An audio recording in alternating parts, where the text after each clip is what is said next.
morning, Meng. At ayan mga kaibigan, mga mangarap, magandang pangarap, magandang morning. Ayan, my for today's vlog. Ito, ang ganda pa ng panahon ngayong morning. Ayan, and then punta tayo ng work, trabaho. Siyempre nga, pag wala kang trabaho, wala kang pera. Wow, foreign germs! Yo, yo, man! What's up in the house? Amo muna. Ayan. Eh, siyempre, work time tayo ngayon. Kailangan natin ng trabaho. Magpapasko na. Ayan, mga mangarap. Ilang tulog na lang. At may kakatok na sa inyong mga tahanan. At sasabihin, mamamasko po. Ayan. Mga ninong-ninang dyan. Ayan, sa bagay ako, mga inaanak ko malalaki na, mga binata na eh. Pagka binata na, malalaki na, hindi ka na pwede mamasko. Para sa mga maliliit na lang. Ha? Kaya yun, maganda handa na. Siguro naman nakapaghanda na ang lahat para sa Pasko. Kasi ano eh, November, ano na, second week na ng November, no? Diba? Ayan, second week of first week pa lang. Basta ganyan na. Basta nagtumungtong ang November, December ang sunod, Pasko na. Ayan. Ay! Hindi pala. December na pala ngayon mga guys. Ayan, December na. Nasa December na pala tayo. December 5 na. Oh my God. Biro nyo mga harap ano. Kung iisipin nyo yung taon, ilang araw na tayo natutulog, gigising na umaga, tatrabaho. Hindi mo alam pala, natapos na natin yung 2023. Ayan, grabe. Sana ngayon 2024, ayan, may mabago na sa takbo ng buhay natin, mga mangarap. Sana naman makatingin naman tayo ng konting swerte, no? Swerte naman tayo sa buhay. Hindi naman natin sasabihin malas. Basta tandaan natin mga mangarap, huwag tayo magsasalita sa buhay natin na lagi tayong minamalas. Not good. Masama kasi yung salitang minamalas, no? Totoo siya, wala naman taong malas eh, no? Walang taong malas mga mangarap. Basta maliit man o malaki, sikap ka lang. Ayan, ang mahalaga nakakain tayo ng 3 beses isang araw, no?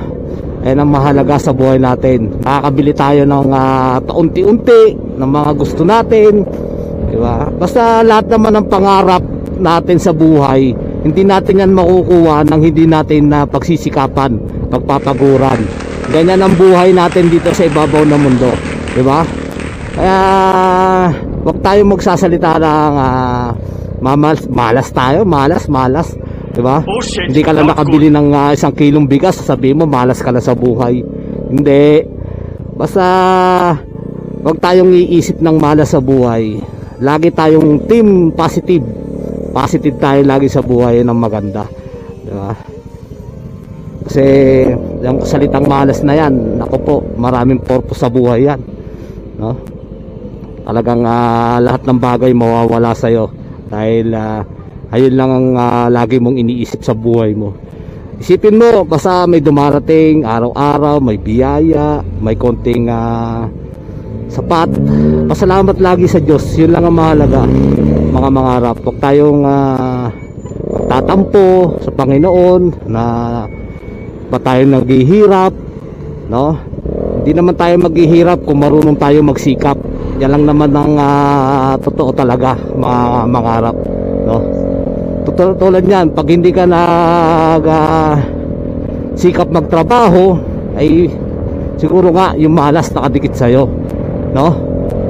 Kaya kung ano man yung meron ka sa buhay mo, pagpasalamat mo yan sa taas. Kasi dahil sa kanya malakas ka, buo ang katawan mo, kailangan buo ang isip mo. Kailangan mo na lang ay mag-isip ng pagkakakitaan na kahit maliit lang.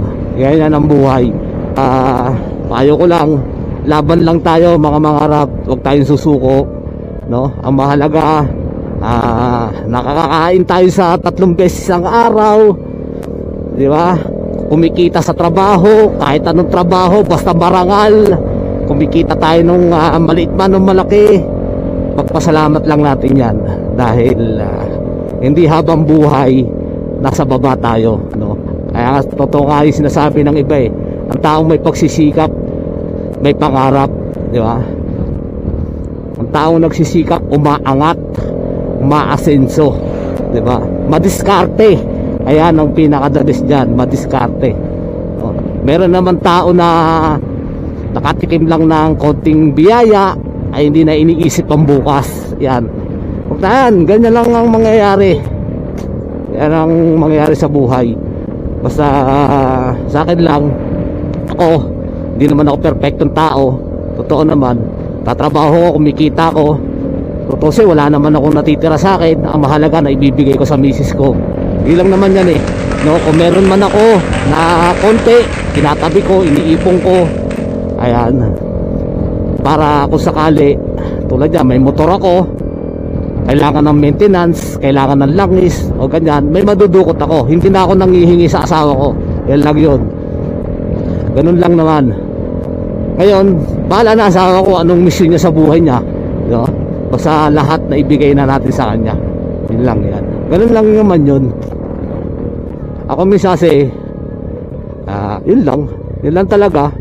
Wala na tayong masasabi na no? Basta mga pangarap lang. Kahit hanggang pangarap lang tayo sa buhay, ay huwag nating isipin na malas na tayo sa mundo. Isipin natin magtrabaho tayo, kahit anong trabaho, basta ang tiwala ng kapwa natin tao ay hindi masisira, no? Sa trabaho, o kuwari may mayaman dyan, wala kang trabaho, gusto mo maglilinis ka ng aking swimming pool, magkahardinero ka. Ngayon pag nagtrabaho ka, kahit anong hirap, ipakita mo sa kanila na nagsisikap ka, maayos ka nagtatrabaho, no? Ganyan yan ganyan talaga ang buhay sa ibabaw ng mundo, no? Basta wag mo lang ipapasok sa isip mo yung paggawa ng masama at mali, dahil dyan nasisira ang pangalan ng isang tao sa paggawa ng mali, no? Sa paggawa ng hindi maganda, dyan nasisira ang buhay at pangalan ng isang tao. Kaya ayun lang, sikap lang mga mangarap, o ano man yan, ano man ang pinakakitaan natin konti, lagi tayong umisip, basta positive lang, huwag tayo mag-isip ng mali, no? Huwag natin sabihin malas tayo, malas, buti pa yung mayaman. Huwag tayo maingit sa mayaman, dahil tayo mga mahihirap, swerte tayo, wala tayo masyadong iniisip. Ang mayaman, maraming iniisip yan, kahit maraming pera yan, maraming mga obligasyon yan, no? Kundi man para sa mga kapwa natin, may mga obligasyon din yan na mas mabigat kaysa sa atin. Kaya yun lang mga harap, na pahaba na tayo, nakarating na ako sa trabaho Okay, yun lang, ingat tayo palagi, team positive, God bless and bye bye.